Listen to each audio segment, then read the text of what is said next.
How's it going, guys, and welcome to Southwest Angling. Today we're going to be doing a very special type of fishing, that being ditch fishing, specifically for bass. Now, here in New Mexico and a lot of other drier states, a lot of times the closest body of water you can find is sadly a ditch. And they aren't the best places for fishing, but if you know what to look for and know what to use, they can be very productive. So today I'm going to show you some of my secrets of how I break down a ditch, some of the lures I find very effective in them, and of course, hopefully we'll catch some fish. Now, I only have about an hour to fish, so I don't know how many we'll get, but hopefully we'll do decent enough to make a full-on video. Anyways, I've been rambling on for long enough. Let's get our rods out and get to fishing. All right, so the lure I'm gonna be running today is this bait by Big Bite Baits. You can tell I really like it because there's barely any left. But it's this twin tail grub. I've used it before, and I really like this dark color, especially because ditches are always very muddy in color. So I feel like it gives the bass a nice little helpful hand when spotting the lure. And how we're gonna be setting it up is just with, let's see here, we've got a tiny bullet weight with a bobber stop on there, and then a very small EWG hook. I'll put the exact size. And yeah, we're pretty much just fishing it like a Texas rig. We're just flipping and pitching it. So of course, when I actually rig this and I'm about to cast, I'm gonna hide the hook so that it's very weedless, and that's extremely important in these ditches with all the tumbleweeds and stuff. You'll get broken off so easy. So very nice, compact, tiny, weedless lure, and I like the small size because in these ditches, these bass are not very big at all. So even if I end up catching like a 7 or 8 incher, it's better than catching nothing. So that's why I like to use this small size of lure in these ditches. All right, we got our first one. Whew. Okay, it's big. Well, I say big for a ditch bass. Okay. Whew, okay.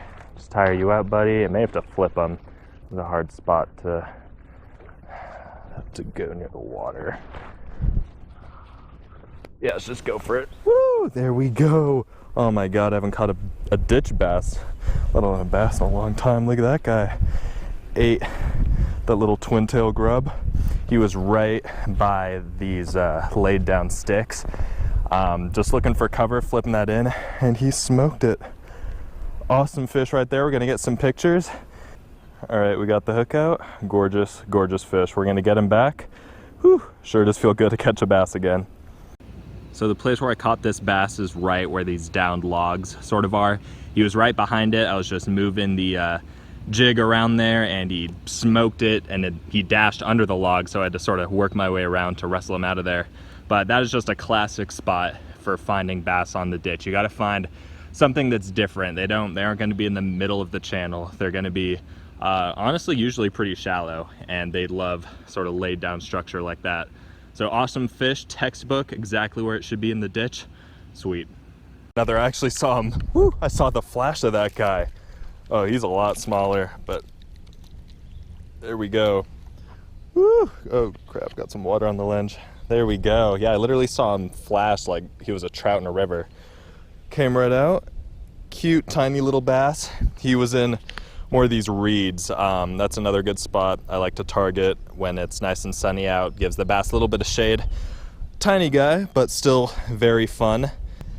That right there is why we use pretty small lures here, because if that were, you know, a larger hook, I'd have a much harder time actually hooking up with that fish. But cute little guy, awesome. Again, right where he should be, another great spot. I'll talk about it later. Awesome, let's get him back.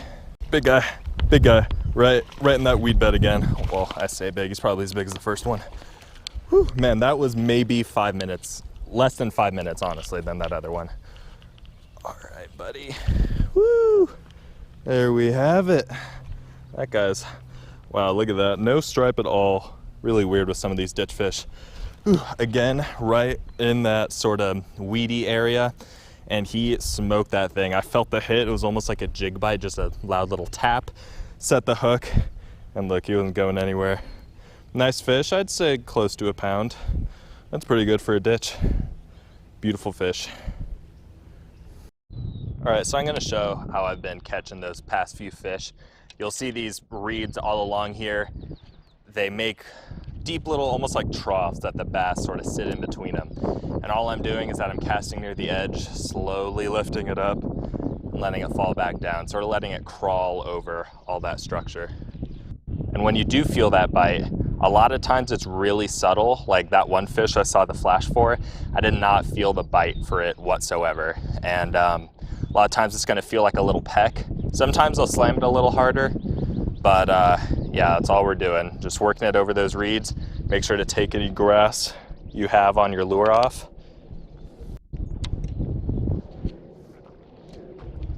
So yeah, middle of the day, these spots are perfect because the bass are looking for the shade right in between those weeds.